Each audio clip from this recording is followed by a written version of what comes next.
Hello,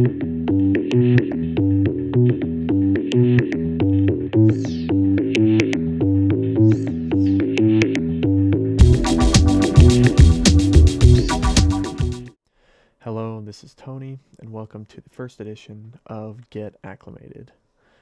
This is going to be a series that goes along with the Altitude Sickness podcast that essentially just breaks down certain players that either the Rockies get or that I find that need to be like further broken down or are interesting to break down, stuff like that.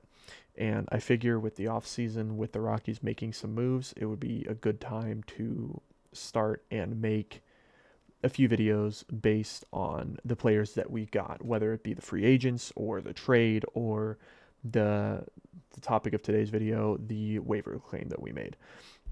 And so there's no point to waste any more time, so we could just get right into it. I just wanted to preface what this was. And so first up, we have Keegan Thompson. And so each episode is just going to be based on one person.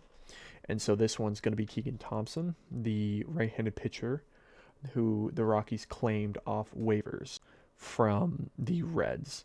And so if we're going to go by, I'm just going to go through and list some stats, go through what his projections are for 2026, what his role will be, and some standout things that I find pretty interesting with him. And so to start, first of all, he spent all of 2025 in the minor leagues with the Cubs before being signed by the Reds this offseason.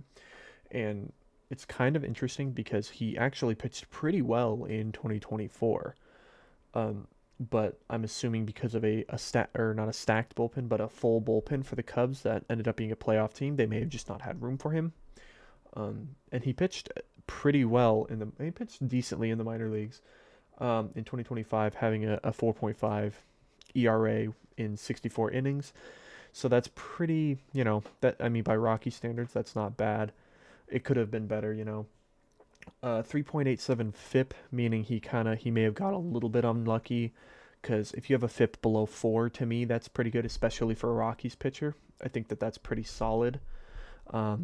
What's interesting is he had almost a 30% strikeout rate, that's ideal. I think that's what makes him very intriguing for the Rockies is his strikeout rate, which would have ranked him in the 81st percentile of minor league pitchers last year. And so that's what you want to see, is you want to see a pitcher that can strike guys out. And he had a decent walk rate at an 8.9% walk rate, which was 68th percentile. And so that's what you kind of want from a pitcher for the Rockies, whether it be a starter or a reliever, is the Rockies severely lack the ability to strike guys out, and they struggle at walking people.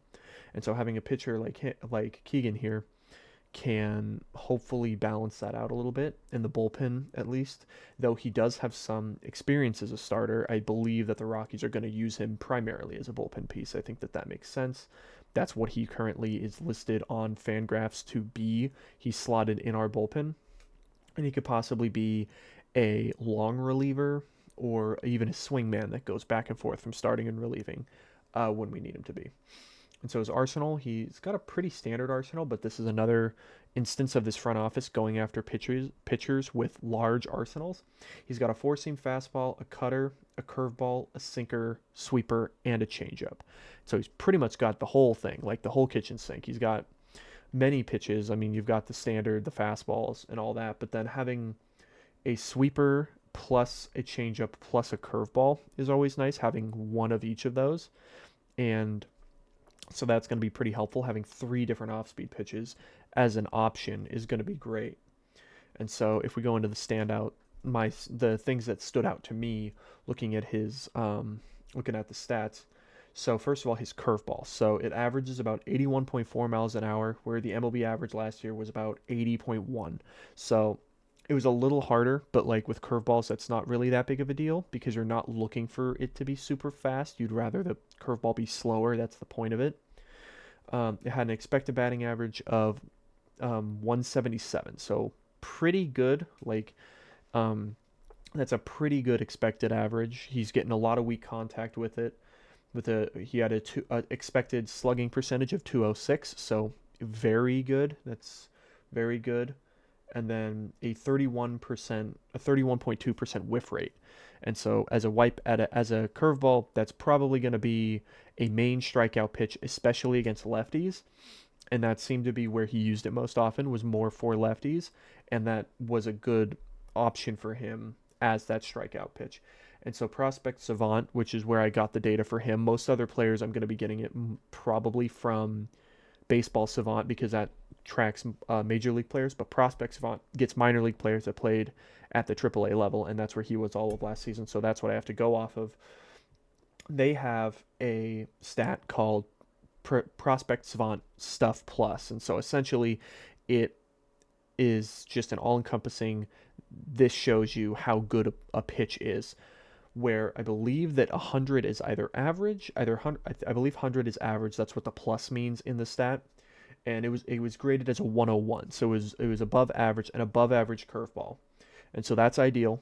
I know that seems to be something that I've found that the Rockies stay away from usually are curveballs at Coors Field because of the effect that altitude is going to have on those curveballs, but I think that's the point of what this front office is trying to do is they're going to truly see all the pitches, as many pitches as they can from different pitchers to see what truly does work, what gets affected more, and what doesn't. And so I think that that's something that's good with this new front office. And so hopefully seeing where this curveball can go can lead them to can lead the front office to find pitchers in the future that maybe have a better curveball if that's what the data shows. And so next pitch is the sweeper or a slider. It's a sweeping slider. It's just called a sweeper based on certain metrics that it goes by. This one averages about 83.3, which is pretty solid. It's a little harder again than the MLB average at 82.2. So judging from the first two pitches, he throws a little bit harder with his off-speed pitches than the MLB average last year at least. So that can be good and bad. Harder is usually better, but with off speed, you want a greater difference between the speed of pitches. But we'll see. That sweeper, it had a 201 expected batting average with a 305 expected slug, so not quite as good. Not quite as good as the curveball, but it had a 37.3% whiff rate, so it had a higher whiff rate. So even though there were higher expected batting average and slugging, the higher whiff rate just means that there were more swings and misses at that pitch, which gave it a stuff plus of 104. So, which, is very good. And that's usually, this is the pitch, and this and the next pitch that I'll talk about usually are the ones that the Rockies front offices in the past at least have focused on getting, is they want the sliders, sinker guys, the sinker ball slider guys. That's kind of who the front office in the past has gone after, and it's worked to differing degrees. And I think that may have been just on the clientele that was signed to pitch as opposed to, and also I think some of it had to do with some of the pitching coaching staff not being able to adapt those pitchers correctly to the altitude. So then the last pitch that I'll talk about here in depth is the sinker. So this one averaged about 93.1 miles an hour, which the MLB average was about 93.8. So a little bit slower, but not too terribly slow. I guess the only thing that I kind of question with that is the fact that the difference between his off speeds and that sinker is not as great, so that can be a little bit better for hitters. So it's a little easier to distinguish, and just it's a little bit easier than that, or for the hitter. But again, it had a 201 expected batting average with a 338 expected slugging, so a little bit higher. But I think that's pretty much just because it's a fastball. Fastballs are going to get hit more usually. That's just how it goes. It had a whiff rate of only 21.4%, but it's a sinker. Sinkers aren't really used for whiff rate. You don't use them to strike guys out. Those are the ground ball. Those are the weak contact pitches, which he appears to be more like. He's got 30% strikeout rate, but with a 4.5 ERA, he does allow hits. He does allow some of those hits, which is fine as long as, again, with those strikeouts, he can use those strikeouts to get out of situations that the Rockies in the past have struggled to do. and his stuff plus on that sinker is a 105. So this was his best pitch according to Prospect Savant. So that's good. So him coming in with the best pitches being his sinker and slider or sweeper, that shows me that that's what the front office is looking for. Those two big pitches with his curveball also being a pretty decent pitch. And so that's what we like to see. So in terms of projection for 2026, I'm going off of what Fangraphs says because that's where a lot of projection usually goes from. And so because he wasn't in the majors, I don't know really where they're getting these projections from, but I'll trust what they say. They're expecting him to have a 4.81 ERA in 42 innings with a 4.57 FIP. And the FIP is a field independent pitching. That's essentially, it weights out home runs, walks, and strikeouts. These are just the outcomes that the pitcher can that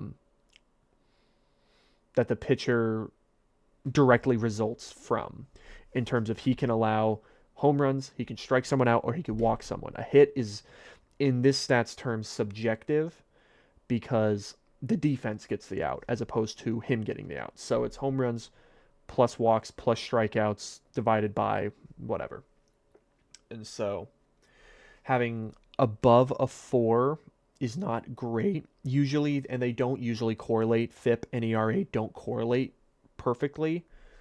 And so, but him having a lower FIP than the ERA expected, I mean, a 4.81 ERA is not ideal, but also with a bullpen pitcher, it's going to be a little more volatile, especially at Coors Field. So we'll see where that goes. 42 innings, that's a decent amount of innings, so that's good at least, hopefully, without him being hurt. And if he's going to be in the bullpen, this is assuming he's going to be in the bullpen all year. He'll be used a decent amount of times, so hopefully that will lead to good things. And so other notes that I had with him was that his four-seam, it averaged 92.8, so he actually throws a sinker harder than his four-seam fastball, which I feel like is not usually normal, but it could just be the way that his pitching works. The fastball had a 225 expected batting average with a 398 slug. This one, again, fastballs just get hit harder because they're getting thrown harder. That's simply that, with the slugging percentage being a little bit higher than normal. But that's just how it goes. But this one had a 29.5% whiff rate. So, like, that's not bad that's not bad for a four-seam fastball. So it does have some movement. The stuff plus is only a 98, so it's one of his lower pitches. But again, I believe, like, him having that slugging percentage, but having a high whiff rate on it, I think that's also because players are going to be swinging harder against that fastball, so they have a bigger chance of striking out. And you set up those at-bats with that fastball, I suppose, depending, but high in the zone, and then that's where you whip out that slider or that curveball or that the sinker even to get him off balance, and you can lead to those strikeouts. So overall, a good strikeout percentage in general. Like I said, he had a 29.5% strikeout percentage with a decent walk rate. I mean, above average, which is good, and that's what the Rockies are looking for, is high strikeout, low walk guys. That's what you've got to do. Plus the sinker and the sweeper. Sinker and sweeper combo, I think, will generate soft contact, which is obviously ideal, and it'll keep the hitters unbalanced. Hopefully that curveball, they can find a way to, or the sweeper. Hopefully that sweeper, the Rockies pitching staff can find ways to not have altitude affect it to a great degree, so it nullifies the good movement that it can get.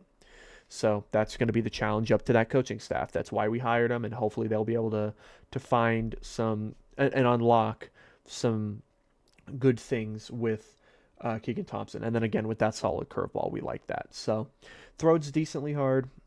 He's not going to overpower anyone with any stuff in terms of the fastball velocity, but he's got that good off-speed mix, and so that should hopefully lead to good things for this player that the Rockies acquired via waivers, which I think was a good pickup. I am overall in favor of this, and so I think that this was a solid pickup for the Rockies for their bullpen that really did need just anybody to come out and be consistent. And so that's what we're going to look for with Keegan Thompson this year, is that consistency with overall everything that he's going to do.